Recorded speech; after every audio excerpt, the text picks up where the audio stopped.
What is up, everybody? I'm Rachel. Welcome back to Pinpointe Unfiltered. What's going on, guys? This is your boy Josh, your favorite New York City realtor. And today on Pinpoint Unfiltered, we are talking about what are we talking about? We're talking about condos, co ops, and brownstones, the difference between all three. This is going to be a raw, gritty, it's not going to be that gritty, We but could try to make it gritty. we'll give you the rawness, the realness. Rach, let the people know you are our expert in most of this field. Well, I don't know about that, but maybe. Yeah, so we're gonna talk about the difference. There are different ownership types between a condo, a co-op, brownstone, or for non-New Yorkers, a townhouse. So we're gonna, talk about the difference in ownership rights, rules, what you get for your money, and help you figure out what's best, not only for your budget, but for your lifestyle. And remember, this is New York, and New York real estate, everything comes with trade-offs. Yeah, everything is different here. We're Yeah. special. We are special. But yeah, the talking about trade-offs, it's like, you might get something cheaper in a co-op, but you're going to give up some flexibility. And we'll get it. Well, we can jump right in, I think. What do you think, Yep. Josh? Yeah. I think we're good to go.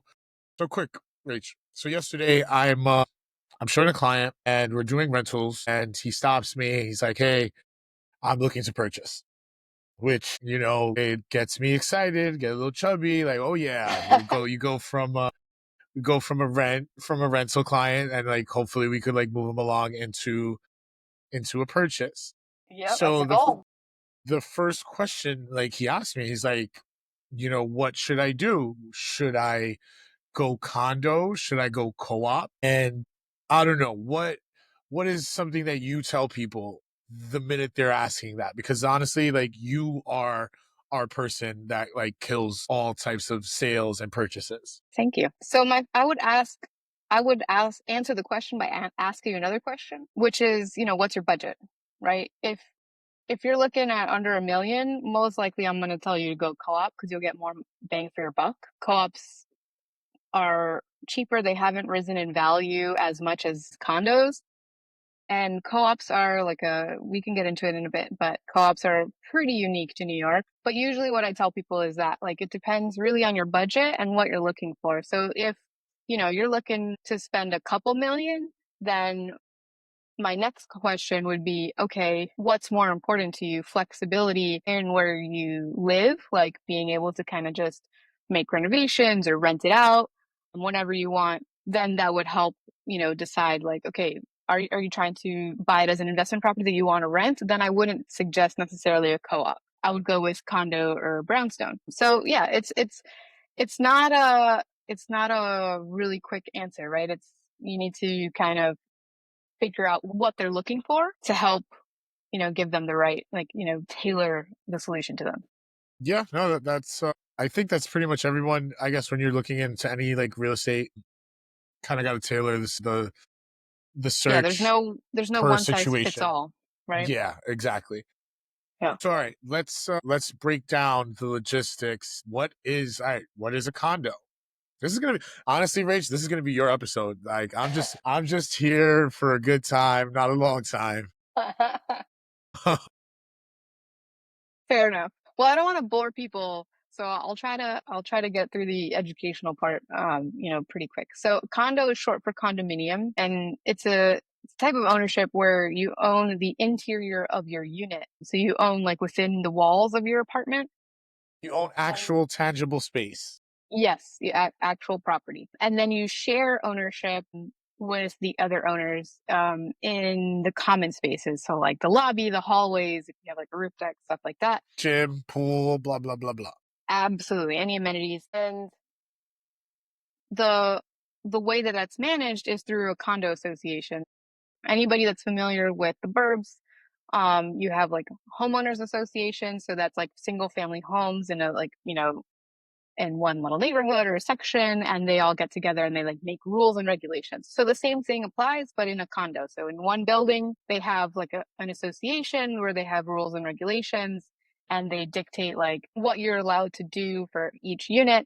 So usually in things like that, you're not allowed to change the color of your apartment door, right? Because you're trying to make it, Uniform. uniform with everything else. You don't want like everybody to have a brown door and then one person to have like a bright red door. That would be weird. And it would also like change the value of the property, right? And those things, they come with a monthly fee. Outside of New York, they're called, association fees. In New York, we just commonly call them either monthly maintenance or common charges. And that includes building maintenance, the amenities, the upkeep of everything, any labor involved. So if you have a doorman, that covers the doorman, it covers the super, the porter, things like that. Also, they usually have like a reserve fund. So money that you put in kind of like to just hold in the condo's bank account in case of emergencies or you guys want to do renovations and things like that. So then they would pull from certain reserves. Additionally, there with monthly maintenance, and this is true for co-ops too, if they are doing like a big capital expense, like renovating or updating the elevators or things like that, then there could be an assessment. So an additional monthly fee. So they'll take the entire cost of said project, divide it up based on the number of apartments and like the portion that each like condo pays, and then that would be like an additional monthly fee for X amount of months or years. Okay, so without falling asleep about, Sorry. you know, who and what we have to pay, what do you think, like, who would you like really, it's not push, but advise get into a condo? Like, what kind of clients are you thinking, like, are like a good fit for a condo? Yeah. So one of the things that makes a condo stand out in New York City is you're allowed to rent out your apartment, and there's usually not too many restrictions on that. Usually, like it's just a percentage of how many units in the building are allowed to be rented at a time. But you're allowed to, you don't really need to get necessarily too much approval for that. Or you can also use it as a pied a terre, which is like, an occasional home. It's not your Crash primary spot. home. Yeah. For everybody that doesn't know those fancy words, that's called a crash spot. Like, Correct. hey, I need a place to crash. Oh yeah, I have this cool ass apartment in Manhattan that I could go chill at. Yeah. People that want to stay there for less than 6 months out of the year or something like that. So what I would suggest is condos are really for people that want either something relatively new, or they want to be able to have the flexibility to rent it out or just come every once in a while. So I would say like for sure investors, people that are just looking to buy property to rent it out, this is a good option. And then yeah, people that just want something a little bit newer, more up to date and more flexible. So yeah, that's kind of who I would suggest that for. Okay, that's informative. Now I think I'll like handle a little bit more of the co-op side, I guess. Okay. Right. So co-ops are, short for cooperative Mhm. togetherness. I actually personally have a co-op. We've owned it for many, many years. It's where Rachel was saying, like, you were saying investors are good for condos because of the flexibility. Co-ops, on the contrary, are you're kind of, this is more, hey, I'm going to live in this. I'm gonna make a home here. I'm gonna be here for some time. Obviously, all real estate in New York is always a good investment. Usually, Mhm. 95% of the time, everything always goes up eventually, Mhm. but you don't have the flexibility that a condo has. I have 12 angry people that control a lot of the rules, sometimes ridiculous as they may be, which those 12 angry people, we call that the board. Mhm. The board. Very prestigious, very mysterious. I want to like, all co-ops are different. I'm just talking from my experience now. My board is like the Illuminati. No, I'm joking. They're not the Illuminati. They're lovely people. No. Every decision that I have, whether it be I want to change, my bathroom, I want to, do some type of renovation in the apartment, I have to present that to the board, and other people will decide if I'm allowed to do it or not. Condos, like you said, you own actual property. As a co-op owner, I own shares. I don't own space, I own shares. So I own shares in a corporation. The corporation owns, we have 6 buildings. So Some you co-ops are, own, you're a shareholder of a company that owns 6 buildings. yep, That's crazy. yep. That's pretty cool though. Yeah, like gotta start someplace. It is the American dream that I'm living So currently. if you don't own actual property, then how do you have your apartment? So each apartment is equivalent to a certain amount of shares. When we closed, they issue you a share certificate. That is like my deed. Mhm. If and when I am going to sell, I sell my shares. Whatever the Don't you also get a lease? Yes, but it's not like in rental terms where you get a lease every year. Like you get a new lease every like term. Yeah, no, I it's just like a one-time lease that goes It's along with your shares. a one-time thing where it breaks down all the rules, the regulations. I get a nice hefty little notebook with the bylaws. Mhm. So yeah, if you're gonna own a co-op, make sure you like to read because there's a lot of boring stuff that you need to know about. Because if Yeah. not, you could make some costly mistakes. Yeah. I mean, also, like when you're purchasing, your attorney will also review all the co-op bylaws and things like that. So they will also notify you of any red flags or things to be aware of. But yes, you should also go through it yourself as well to make sure that you're fully aware. Let's talk about the restrictions. What I can't do. Hmm. I cannot just rent my apartment to anyone, which we go back to that flexibility. If there's times I want to leave New York, I can't just like, hey, you could hold on to my apartment for a few months. That's not allowed. Now, again, that's just my specific building or co-op. There are co-ops that will allow you to rent for a short period of time. I've even seen it, and I'm pretty sure, Rach, you could testify to this, where you have to live in it for the first 2 consecutive years, 3 years or something. And then, okay, you could rent it for 2 years and then you have to come back. There's a lot of hoops that you have to kind of jump into, especially when it comes to, subletting. But Well, explain what subletting is because, you know, most people don't like most people are thinking from renters, right? You're subletting your apartment. So it's similar, right? it's very similar where the leaseholder or the shareholder, right, leases out that unit to someone else. Mhm. That's the sublease. Right, because you're technically a leaseholder, you're not an owner. Or So, shareholder. That's what they call us. right, but yes, but because you don't own the property, you're not the landlord technically you're renting it out. You're subleasing it, just like if you were renting an apartment and then letting another renter Exactly. stay in your place. Yeah. Exactly. It's pretty funny. My neighbors are very touchy with the terminology of renter, shareholder, owner.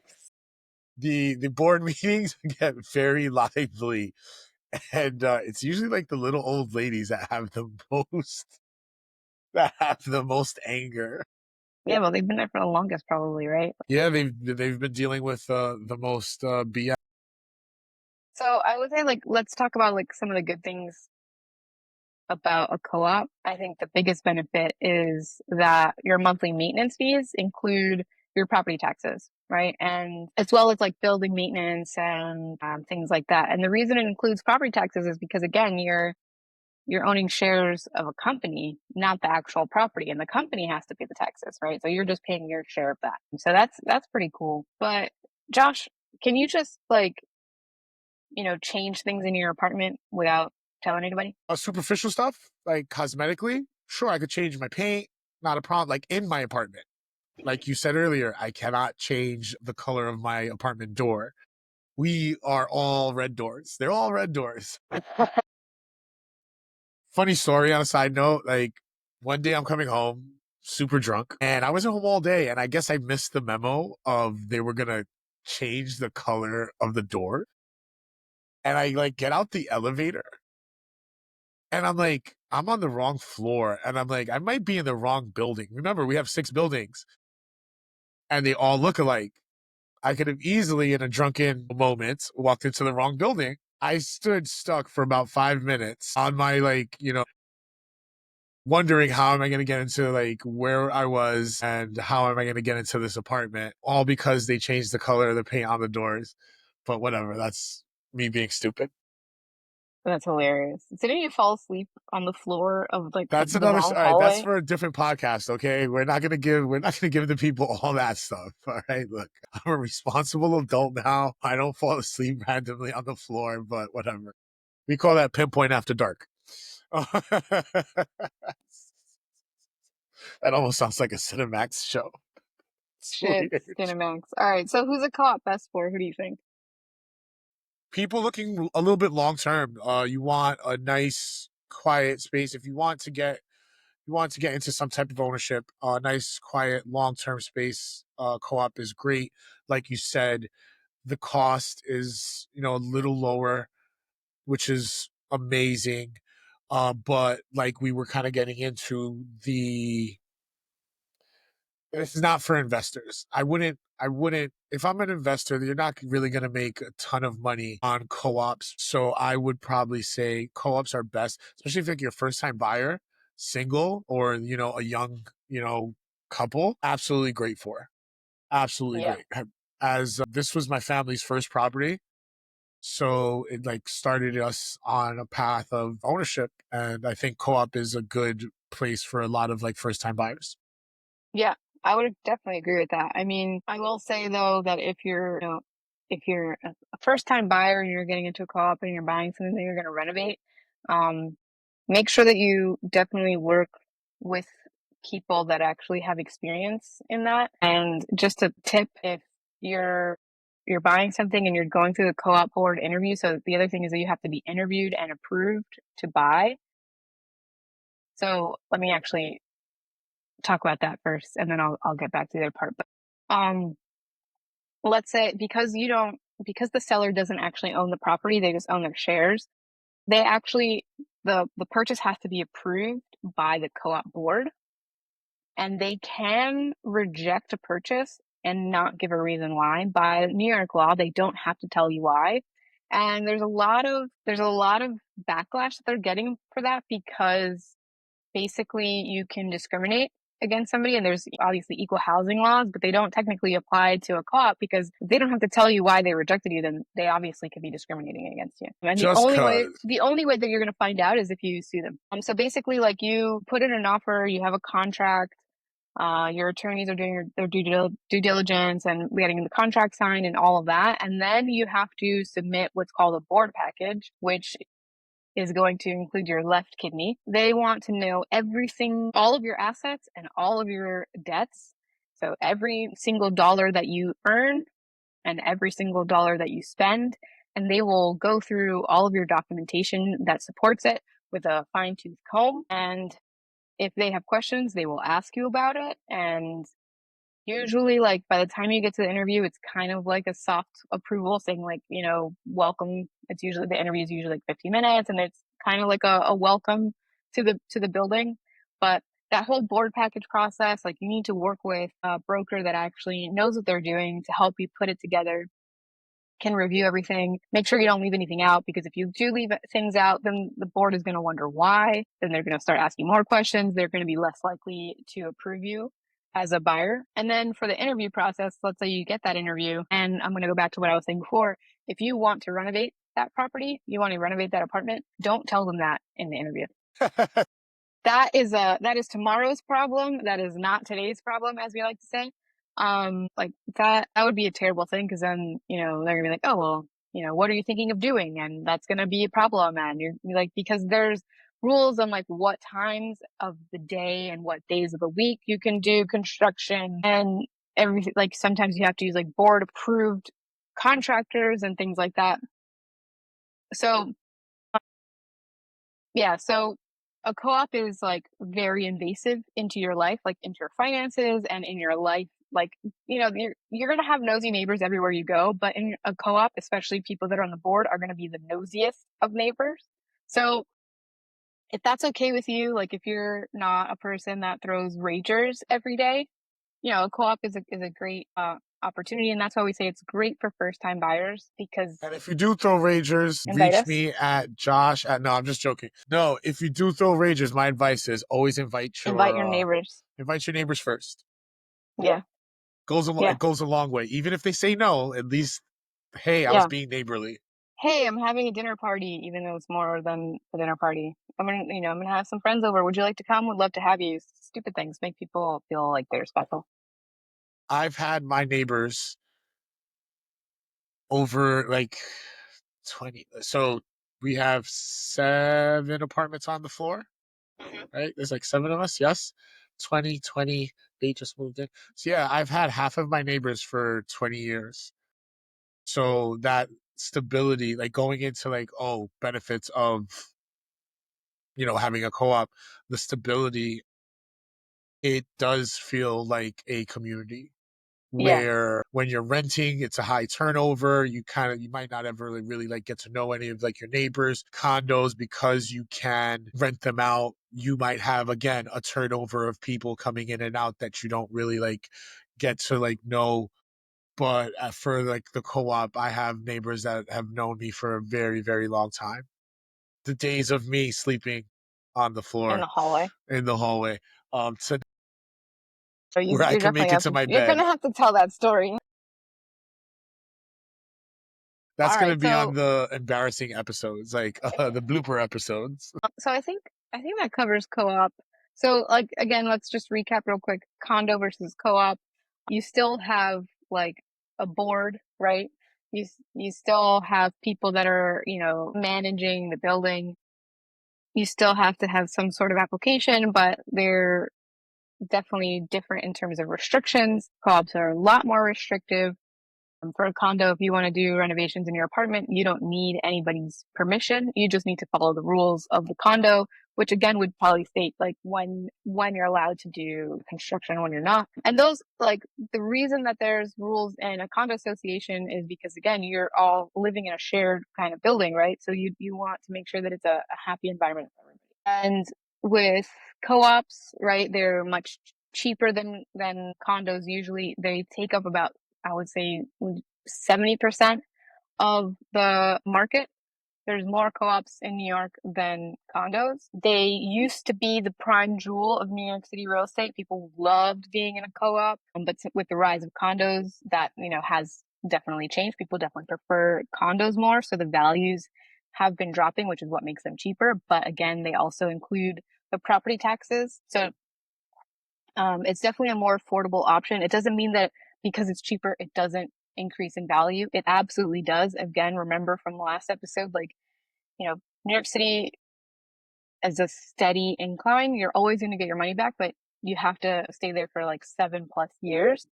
And so you'll definitely, you know, your co-op is definitely going to appreciate. It's just going to be slower than a condo. But again, like everything is with trade-offs, right? You're going to pay a lot more for a condo upfront. You have your maintenance, your property taxes separate in a condo and you have it combined in a co-op. So yeah, definitely trade-offs about which one is better for you. Only you can make that decision. But we're here to help you out if you still have questions, reach out. I think now we can go right into brownstones.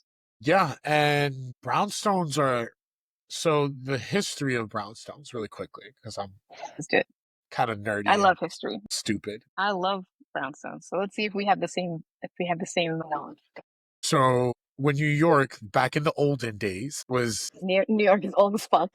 the original, so you have to think of it. All right, the bottom part of Manhattan, right, the lower part of Manhattan was first that was like kind of settled and like established and like developed. The money and like the bottom part of Manhattan is where all the people, the ports, like, would come in. So you don't really have like the people with a lot of money living there. The people with the money actually lived on the outer boroughs. They lived in Brooklyn. Bed-Stuy was one of the richest neighborhoods. And the reason you could like the evidence in seeing that Bed-Stuy was one of the richest neighborhoods, you have to look at the brownstones. You have to look at the architecture that was over there. That's where the money was. Then, New York gets developed. Fast forward, we start building, north, going up in the city. And as you hit certain parts of Manhattan, like let's go West Village. Nice brownstones in West Village. They're like great. And they still have like some, not as many as at one point, because now there's like more buildings. You need to like populate it. Cool. But keep going north, and there are chunks of areas or neighborhoods that have brownstones because it's where the people wanted to be. That's how you became an owner. Now, fast forward, we go into the real estate like boom in New York, where like real estate was just tripling. Look at Harlem. Harlem went from cultural epicenter pretty much. Then it went down in like everything. We could talk about, the drug problems and all that stuff. Different, show. But again, look at the architecture, look at the properties. All brownstones and row houses. Yeah. Gorgeous. So the brownstone was probably one of the first flexes of I have money. Yep. New York is different now. Now people want, they want condos, they want penthouses, they want something else. But before it was, hey, I got a brownstone. That was the flex. Yeah. And do you know why they're called brownstones? So this is cool. So I didn't know that Bed-Stuy was like a wealthy area back in the day. So I would love to know more about that. Maybe that could be a different episode. But brownstones, so we have stoops, right? All of these brownstones have like a stoop that leads up to what we call the parlor level. It's not ground level, right? And they were built out of brownstone. So Makes sense. it's really that simple. But the reason we have stoops, the reason that they're built like that the parlor level is like one level above the ground level, and then you have the ground level and below ground with a separate entrance, is because these rich ass motherfuckers back in the day, they were like, well, everybody's going down the street with a horse and carriage. Horses shit in the street.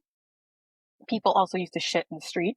So Look, that was the one street, time, yeah, you they still know, do. They still shit in the street. So there was like, literally shit and mud in the street before it was like paved roads, and people would track that in. So they would create this stoop so that the mud wouldn't just and the shit wouldn't just get into your property. You can basically rise above it.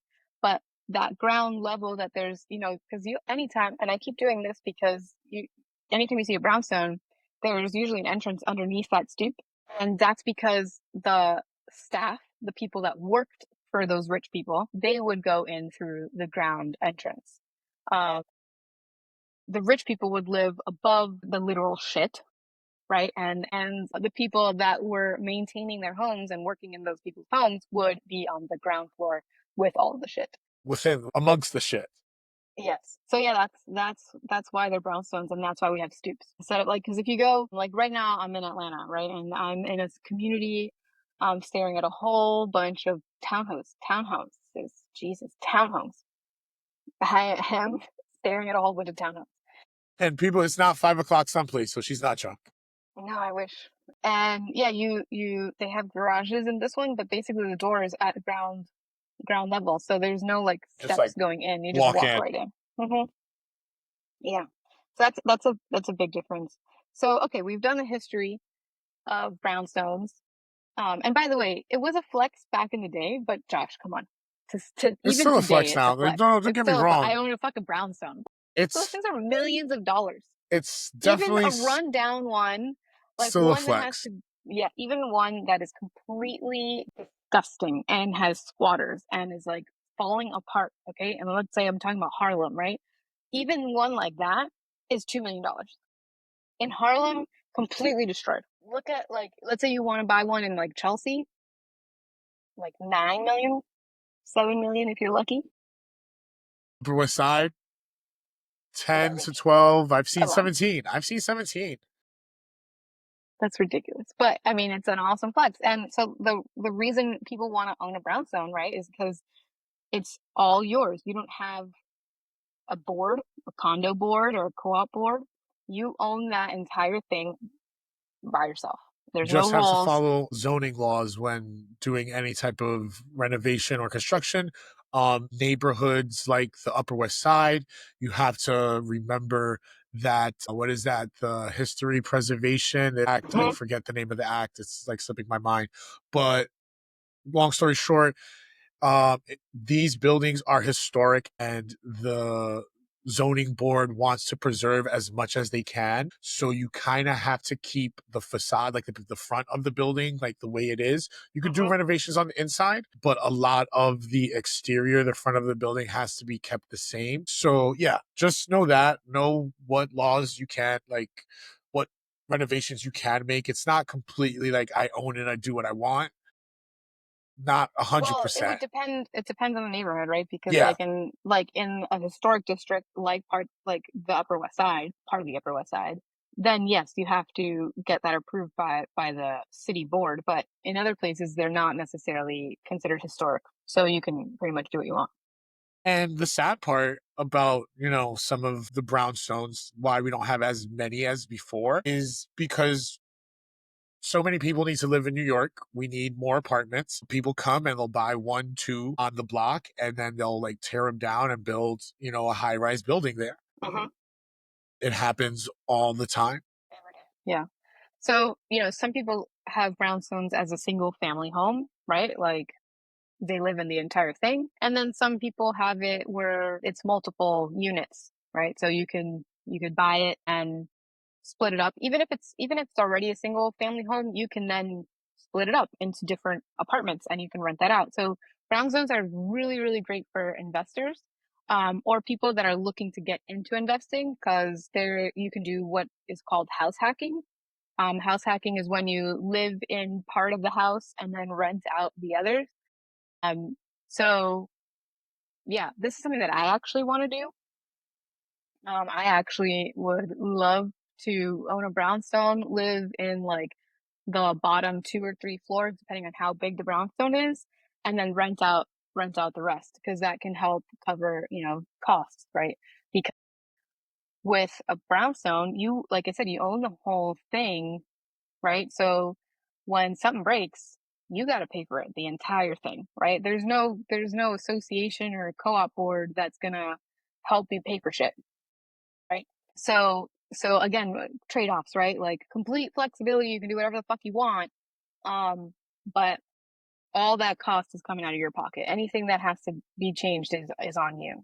And like the upkeep, yes, the cost is going to be yours, obviously, but the actual upkeep, when it snows, you have to put like salt outside, you have to shovel. If you have a backyard, you have to maintain that. Mhm. Where me having a co op, I haven't shoveled a piece of snow. What do we call it? A flake. I haven't shoveled a flake of snow in about 20 years. Yeah, I've never done that. Well, you're coming from Florida, so like, I came from Florida, but also like I lived in rental buildings, so I never had to fucking do that shit. Like, hell no, I don't want to do that shit ever, ever. I don't have to worry about hiring porters or super or, elevator guy. All that is done and provided for me by like a maintenance team Hmm. or excuse me, a management team. Hmm. Things that I don't worry about where some of my friends who, have property, in Long Island, New Jersey, they're, single family homeowners. It's a lot of work. It's not all roses. Brownstones are more like having a single family home with Yeah. with the option to make it a multiple family unit. So I think brownstones incorporates a little bit of everything where it's good for investors. It's good for, someone who wants to be there like long term and like grow into it. I like brownstones.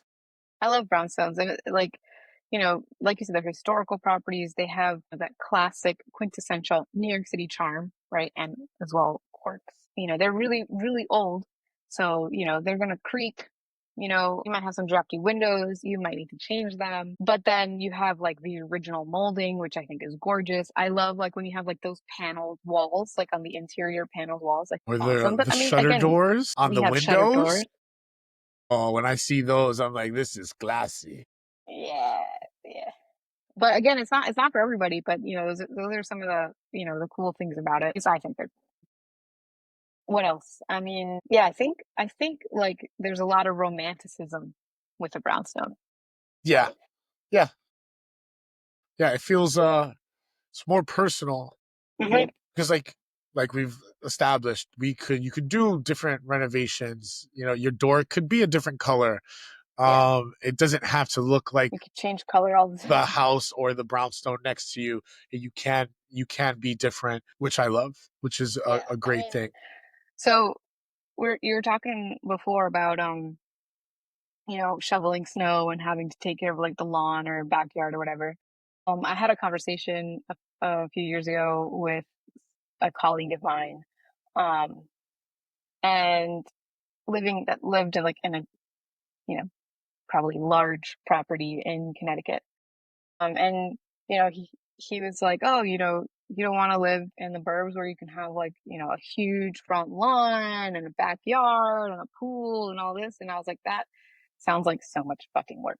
Like owning a brownstone, I think for me personally would be like the right amount of work because I could just hire somebody to do that shit. Hiring somebody to fucking mow the lawn of a giant fucking property. I mean, and by giant, I mean like, relative giant to a brownstone, which is like small, right? But like a regular, like, you know, single family home, on a quarter of an acre or something like that, that's a shit ton of fucking grass that has to be mowed I've and seen watered my brother's and fuck that. backyards. Thank God they have kids, because I'm like, there's no way I'm like mowing this by myself. Bro, and then like you have to mulch and do all like fuck It's a that. lot. It's a lot. Like It's even like beautiful. Don't get me wrong. I'm never gonna like say I don't want yeah, a yeah, yeah. backyard, but I'm hoping by the time I get a backyard, I have enough money that I could pay someone to maintain it very But it's nicely. also a lot smaller like in a brownstone, right? So like, maybe 22 feet wide or something like that. Like, it's gonna be huge, right? So yeah, it's all relative for sure, but like, you know, you can I think it's easier to maintain than, a single family property somewhere else. So who it's like who and how, right? Well, Who and how. yo, with my hairstyle, the other day my sister's like, you look like you belong in Whoville. She's like a Cuban Johnny Bravo. Whoville, all right. Do I have like like a little button nose too? At least I laugh. Shit. So what were you saying? Does one choose from the three? Like how do we know? Like how do you know you should go for a co-op? How do you know you should like maybe look into like a condo or brownstones? Like what do you think? For sure, like budget has to be one of the first things to discuss, right? Because, a brownstone might be way outside of your budget. And you might, if you're looking for something under 500,000 in New York, and anybody that's outside of New York thinking under 500,000 should get you a large ass property. I'm sorry to burst your bubble, but on anything Welcome under to New half a York. million, Here's a yeah, dollar slice and a Metro card. a dollar. So it's $1.50.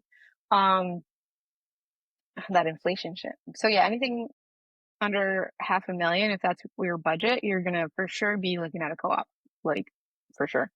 If you're looking at a few million, then you can kind of take your pick of which type of property, and then it's about lifestyle, right? Flexibility. You want to be able to rent it. You want to be able to change things within it. You want to be an easy approval process to buy it, condo or brownstone, right? If you don't want to have a whole bunch of shit to maintain by yourself, condo. If you want more privacy and even more flexibility and a lot more space, brownstone. So it all depends. And then, maintenance, right? You want to have to do the maintenance or be in charge of the maintenance, right? Even if you hire somebody for a brownstone, like you still have to be managing it. You still have to hire the person, make pay for everything to get fixed. Versus a co-op or a condo where the board will handle that, and you just send in a check. So regardless of either if you want a condo, you want a co-op, you want a brownstone, you gotta call us. Yeah. Like regardless, I don't care where it's at, how much, give us a call. We are extremely knowledgeable in all types of living, whether it be me owning and living in it for 20 some odd years, Rachel killing it on the sales and purchase side. So she's like just rocking out deals on deals. So Thank she you. could walk you through this with kid, like maybe I'm gonna say Hispanic kid gloves, because they're a little bit more it's a rough. little hard. They're a little bit more rough and like Man, I'm a hard.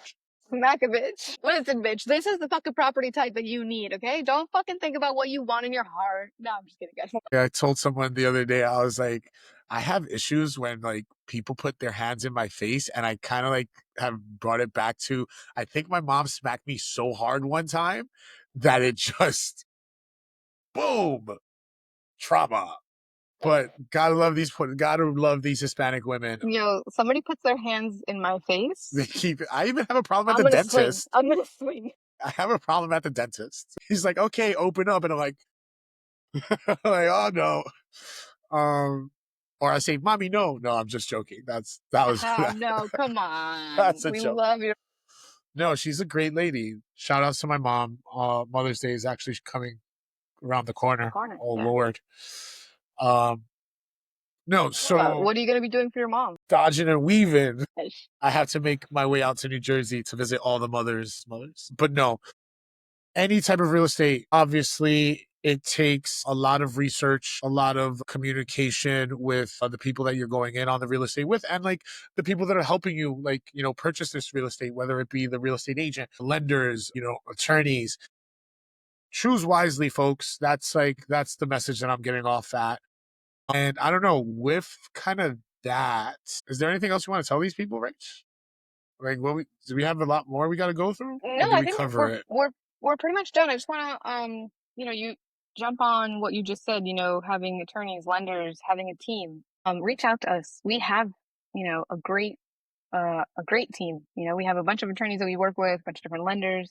Um, if you don't know who to work with, reach out to us, right? We can help you build that right team. Aside from that, just remember that, you know, there's differences between each of the properties, right? The different property types. There's trade-offs between each one, right? And, condos usually have a better resale value than a co-op, but co-ops are definitely very stable. And then brownstones are, super, super private and, can be your own, but they can also generate like, great rental income. And if you are thinking of buying a brownstone and want to buy it as an investment, hit us up because we can rent out your place, right? We can manage that property for you and rent out all your units. Because, we do that all the time. That's what we do. Yeah, I don't know. I think that's it, Think that right? might be it. All right. Well, I really got to come up with like a outgoing catchphrase. Catch me on the streets. We already did that.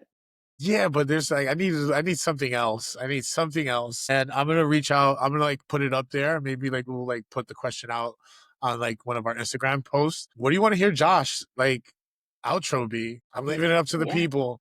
What do you want Josh's outro to be? And like always, you know where to catch me, guys. See me in the streets. All right, Rach. guys. Peace. Take See it you next easy. week. See you Love you next guys. time.